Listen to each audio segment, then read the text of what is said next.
Introdução à edição de 1988, por Hannah Siegel. Os artigos deste volume abarcam um trabalho realizado por Melanie Klein desde 1946, até a sua morte em 1960.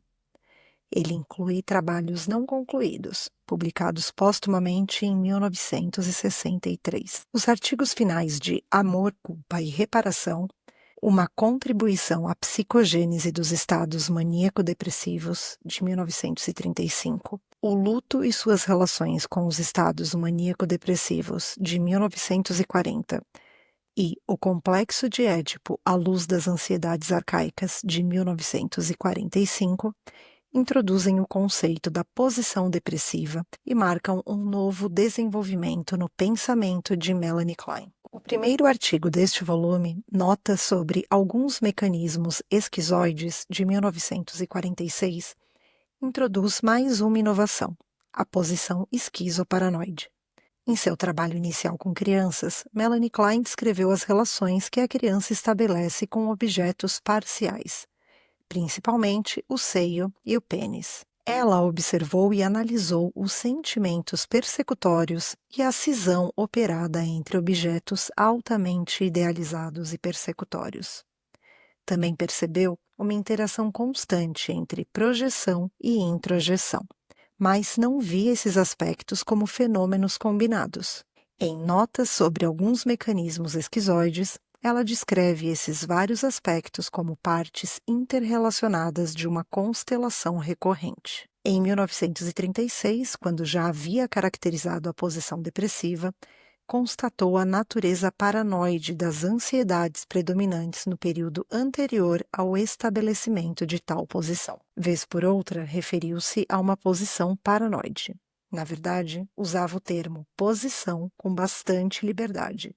Por exemplo, citava uma posição maníaca ao falar das defesas maníacas e chegou até a se referir a uma posição obsessiva relacionada às defesas obsessivas. O artigo de 1946 estabelece de maneira firme a ideia de que há duas posições, dois modos básicos de organização psíquica. Nele, ela investiga em pormenor as ansiedades e defesas atuantes na infância mais tenra, a posição esquizoparanoide.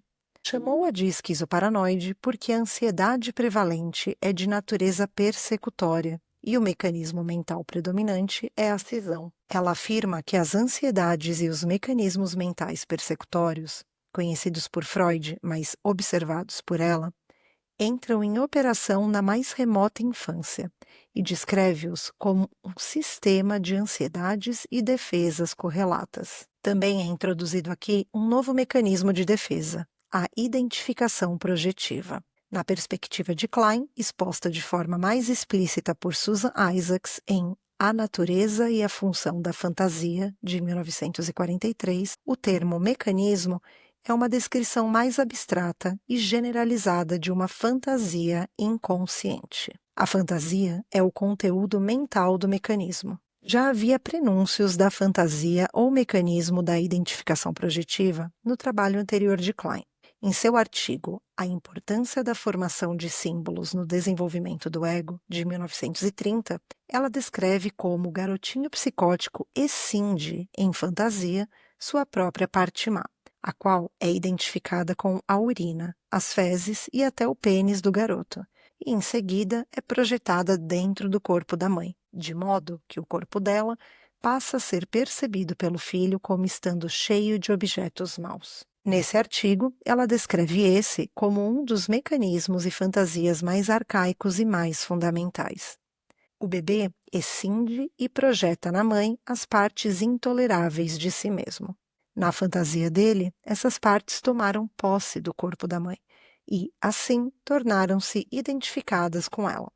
Em algumas situações, partes boas do self podem ser projetadas de maneira semelhante, acarretando um empobrecimento egóico característico da personalidade esquizoide. Esse artigo é surpreendentemente curto, considerando sua importância.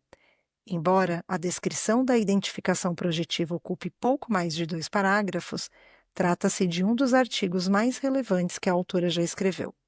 um artigo que abriu o caminho para a compreensão da esquizofrenia e dos pacientes esquizoides, que até então eram vistos como estando fora do alcance da análise. Esse artigo impulsionou o trabalho pioneiro que estava sendo feito na psicanálise de psicóticos, e sua publicação foi logo seguida por artigos importantes de pessoas que usaram esses novos insights em seu trabalho clínico com pacientes psicóticos. Esse artigo sobre os mecanismos esquizoides completa uma nova teoria metapsicológica.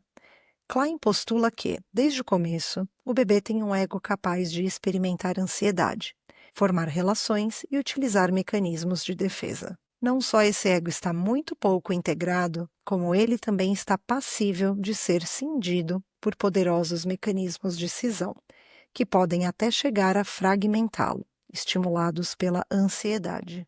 O bebê se relaciona com objetos parciais. Por causa das cisões e projeções, esses objetos tornam-se altamente idealizados ou muito persecutórios. Sentimentos de perseguição, mecanismos de cisão, identificação projetiva e, em momentos de ansiedade intensa, fragmentação, caracterizam a posição esquizoparanoide, que é um ponto de fixação do conjunto de doenças esquizofrênicas. A persistência de alguns desses elementos em crianças que alcançaram e elaboraram a posição depressiva, apenas de maneira parcial, é o pano de fundo para personalidades paranoides, narcisistas e esquizoides, mesmo que não sejam abertamente psicóticas. À medida que o bebê começa a integrar a imagem de si como seu próprio objeto enquanto pessoa total, ocorre uma mudança fundamental na integração do ego, na natureza das relações de objeto e na natureza da ansiedade. O bebê e a criança passam a ser capazes de sentir culpa e consideração pelo objeto.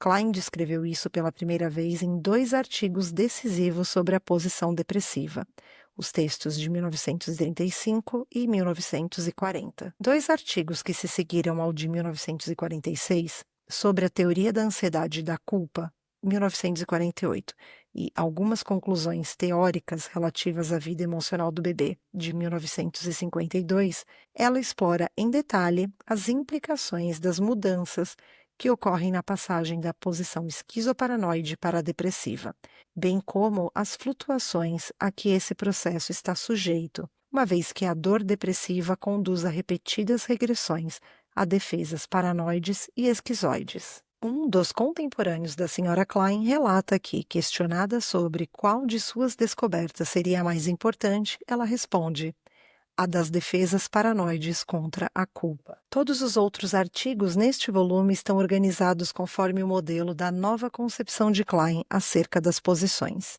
E penso que eles mostram como essa concepção ampliou e aprofundou sua visão. Alguns são artigos técnicos, outros, como As Origens da Transferência, de 1952, abordam temas psicanalíticos mais gerais.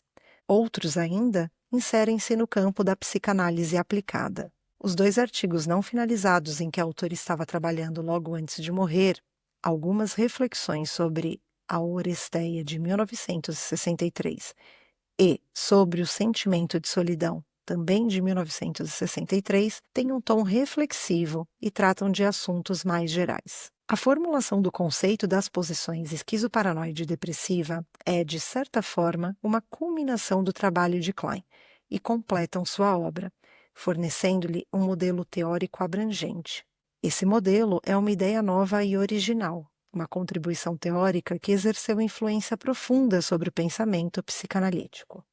Entretanto, estava por vir mais uma descoberta fundamental: a inveja arcaica. Em 1957, após um artigo mais curto para um congresso que versava sobre o mesmo tema, ela publicou uma monografia, Inveja e Gratidão. Klein sempre esteve atenta à inveja e referiu-se a ela com frequência em seus primeiros trabalhos.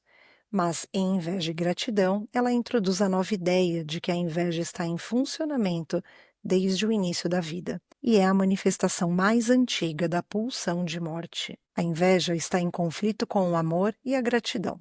O funcionamento da inveja na posição esquizoparanoide é um fator potente na patologia. Por exemplo, ao atacar a bondade, a inveja interfere com os processos normais de cisão, e, assim, impede a formação de uma boa relação de objeto. Por sua vez, isso leva a estados confusionais baseados na inabilidade de diferenciar entre objetos bons e objetos maus. A importância da inveja sempre foi reconhecida na literatura psicanalítica, por exemplo, na descoberta de Freud sobre a inveja do pênis. Mas a ideia de que a inveja atua sobre as relações arcaicas com objetos parciais e de que ela se dirige ao seio nutriz foi totalmente revolucionária. As descobertas psicanalíticas vêm sempre cercadas de controvérsia.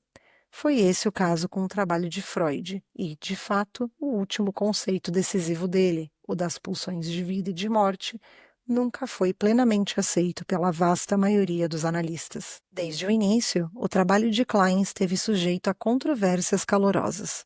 Sua técnica de análise de crianças, sua ênfase sobre a importância dos estágios pré-genitais e sua insistência na agressividade deram origem às primeiras controvérsias com a escola vienense, beneficiária do trabalho de Anna Freud. Quando Klein se mudou para a Inglaterra em 1926, descobriu que a Sociedade Britânica de Psicanálise estava muito mais aberta às suas ideias.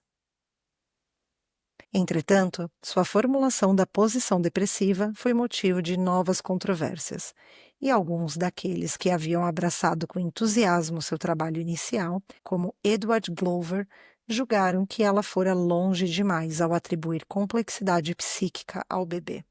As diferenças crescentes deram origem a uma série de discussões controversas na sociedade britânica, e seus dois artigos, de 1948 e 1952, são versões revisadas de algumas de suas contribuições a essas discussões. Seu trabalho sobre a inveja deu origem a uma nova tormenta. O valor de novas ideias pode ser apreendido pela maneira como elas sobrevivem à comoção que causam. Muitas das controvérsias iniciais em torno do trabalho de Klein foram quase esquecidas. As relações de objeto arcaicas descritas por Klein são hoje ponto pacífico para a maioria dos analistas, e muitos fazem uso de suas descobertas e seus conceitos iniciais sem nem conhecer sua origem. Muito do pensamento de Klein foi assimilado pela tendência dominante na psicanálise. Aqueles conhecidos como kleinianos, que usam seus conceitos e sua técnica de forma explícita, desenvolveram e continuam a desenvolver a obra de Klein, e há o interesse mundial crescente pelas ideias dela. A vitalidade e importância do trabalho de Klein são inquestionáveis.